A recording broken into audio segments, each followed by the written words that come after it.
Peace, beautiful souls. My name is Goddess Brenda with the Alchemist Sanctuary.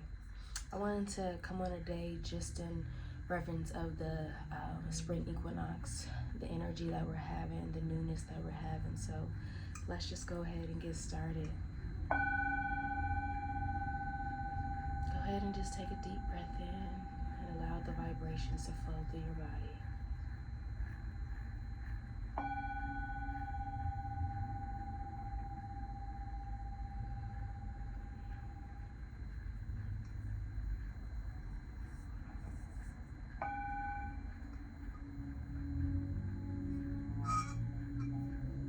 And just breathe in this greatness.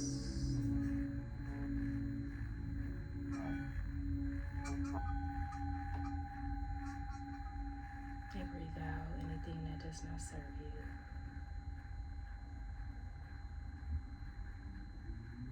I think we're ready to go now. So I'm here at a friend's house, and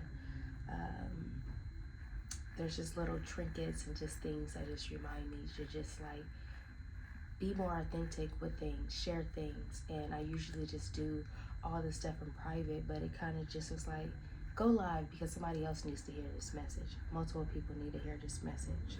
So what I did is that I pulled a card from Rumi in the States. Stop acting so small.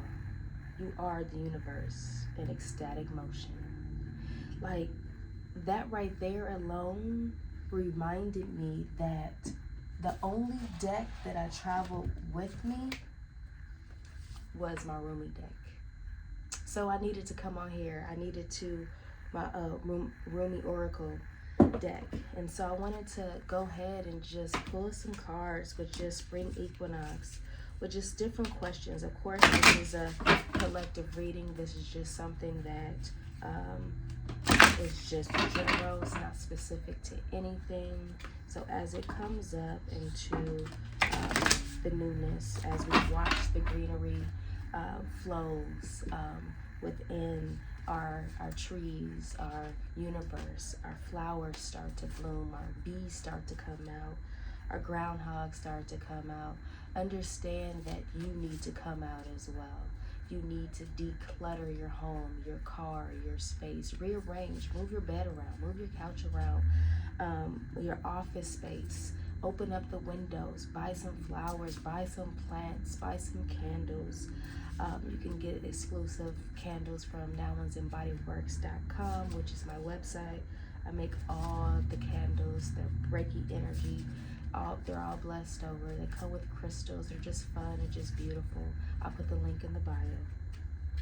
And so today, as we go into the reverence of our reading today, I just wanted to pick a card. And the card that we have today is Arise. So we're going to rise to the occasion. Thank you, ancestors. We're going to rise to the occasion. In every aspect that we have in our life, in our job, in our family, in our home, we align with that. We will arise, and we are arisen. All right, I'm gonna go ahead and I don't have these all to memory. And actually, I think this was the last deck I have, so almost there. All right, let's go. Arise. Wings of hope, lavish from lack of use. When wings dissipate and weaken, life begins to lose its value. Every cell in your body is created to rise to challenges. Your life is met and confronted everything that holds you captive. Don't sit in the bottom of the well, not caring about salvation. Listen to your voice within, calling to you. Reach for immense, beyond your own maturity, Rumi. So I'm gonna drink a little bit of tea because the girl mouth is dry. I got some butterfly pea flower. straight from India, Sri Lanka. I think that's my next place to be traveling. If anybody's ever been, let me know.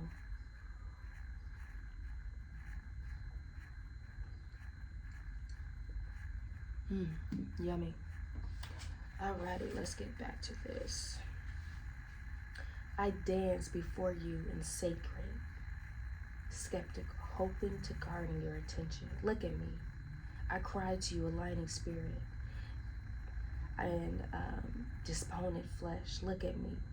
If you were to look up, you would see I am a mirror of your own being, your light, your heart, your spirit, your all. Yes, there is pain. Yes, there is a letting go taking place, and you are frightened and uncertain sometimes. But you make this meaning something that does not. It means that you are to turn your head away from what is dying. Have you ever just felt like you're holding on to just grief? You're holding on to people, you're holding on to things. And when you finally let it go, you're going to this deep emotion, this roller coaster of just grief. And then when you go through your grief, you find love and happiness within that situation or through that person. And then you realize that they are a split image of you, and you just healed a piece of you. I love that. Do this gently but firmly. Turn your head towards what is living. I mean, I feel like that's just like living in a moment, living in the presence, living in your life, living to where you stand. Like, why not? Look at me. I will show you the truth, and you shall laugh. Your deepest belly laughter with so much glee, sharing in my secret that the only force at work is life, is unconditional loving divinity. You know, as I go through my spiritual journey, I realize that like love is the highest vibration. Like staying in that divine awakening, that divine love, it's like being present to it all, even if it feels uncomfortable. And when it doesn't resonate with you or it triggers you or whatever it is, like come back with an abundance of love. And when you start to do that, you start to realize that worries, hurts, pains, people don't trigger you as much because you exchange whatever emotion was coming up with love. I mean, wow. Let's continue reading. I see you in a divine, wild child and sacred heart. You have gumption, chapaza, guts. You dare to love where others only see pain. You dare to believe that everything will somehow work out where others see you what they judge to be wrong. You know, that resonates with me so much. I recently went on a trip to Thailand with about 8 other women, and the first four days I was being so judged, not getting to know, not knowing my story, not knowing who I am, but just my energy being judged because I walk with the presence. I walk with the confidence. I walk with the aura that is strong and powerful, and that can trigger people, and it does trigger people all the time. So it wasn't until the 5th day to where I had to share my story. I had to go deep to say, this is where I come from. This is why I'm this way. This is why I act this way, and this is why I lie this way.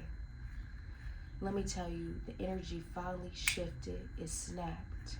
And I had an apology from someone. And we got to discuss that somebody's energy was being projected on you for you to then think that what they made up is the truth.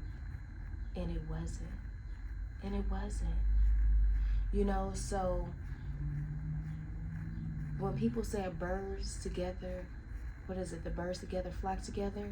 Something like that. Maybe that is it. It's like this person projected so much energy negatively on me, towards me. I wouldn't be able to ask a question in her presence, speak in her presence, say something in the presence, ask a question. It was just like, oh, well, I'm not there. Oh, da, da, da. Oh, somebody's speaking. Oh, she's not done talking yet. It was just like, oh, because I look young, because I am one of the youngest. Actually, I think I was the youngest in the group by maybe 10, 15 years. You think that you can talk to me anyway. And let me tell you, I allowed it to happen because I needed that person